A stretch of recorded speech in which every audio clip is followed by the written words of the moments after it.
So you're really struggling with the firing range at the back. We're doing heavy artillery today, aren't they?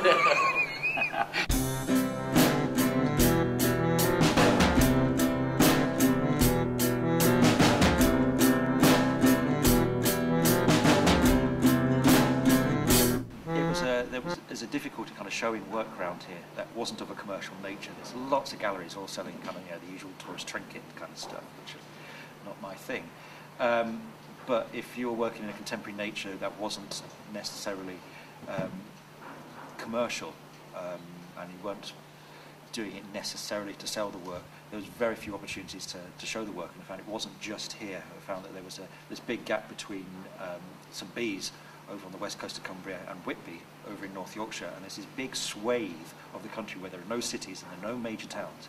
And I realised that I can't be the only one who's kind of living somewhere like this and working in the way that I'm doing and kind of showing in cities all around the world, and yet I can't show where I'm living. And obviously when you start living here, you're influenced by what's going on here, and then it becomes much more relevant to where you are and to audiences here who can't get to see your work, and then all those reference points are completely lost on the people that are seeing your work in New York or Paris or wherever, and they have no idea about what it's like living up in the North Pennines.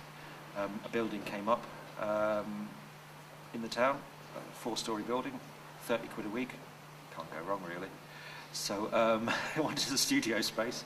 The shop front was a shop front and a bit of a goldfish bowl. We don't want to work in a goldfish bowl, so we had this 4-metre cube, which we decided just to set up as a gallery space to show the work that we just fancied seeing. We did that for 3 years without any funding, just showing work of stuff that we liked, and it was fun experimenting with the space and experimenting with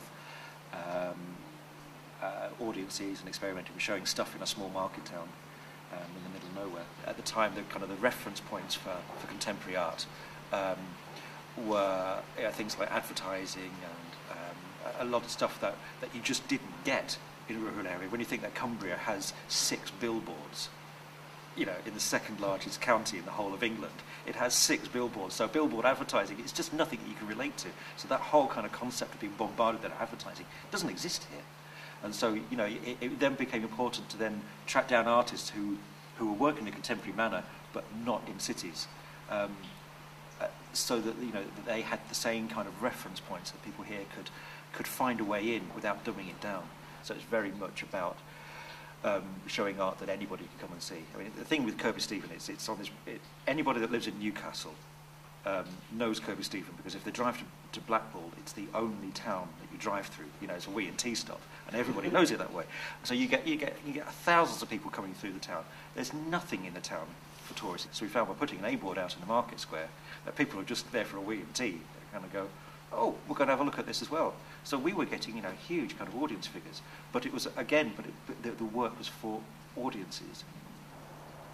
It closed because just ran out of energy.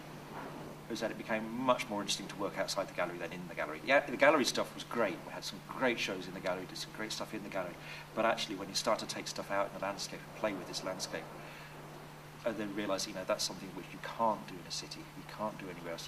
When you've got landscape of this kind of quality and the scale, and you've got that kind of people on side as well.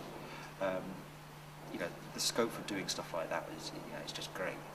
To do stuff which you just can't do anywhere else. It became very particular about this place. We'd all kind of started to kind of lose a bit of energy after doing it for long enough, and we just decided, well, maybe we'll just kind of put it into hibernation for a bit and concentrate on being artists for a while, because it starts to dominate your life.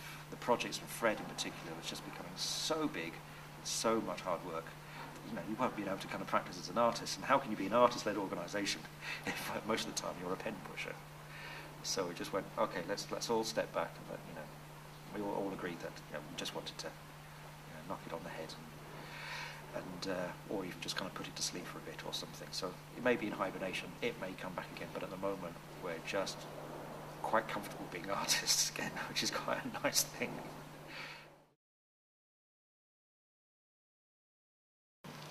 Sex, drugs, and rock and roll is great, but there comes a limit when it becomes it's not a long-term thing that's going to be very particularly healthy.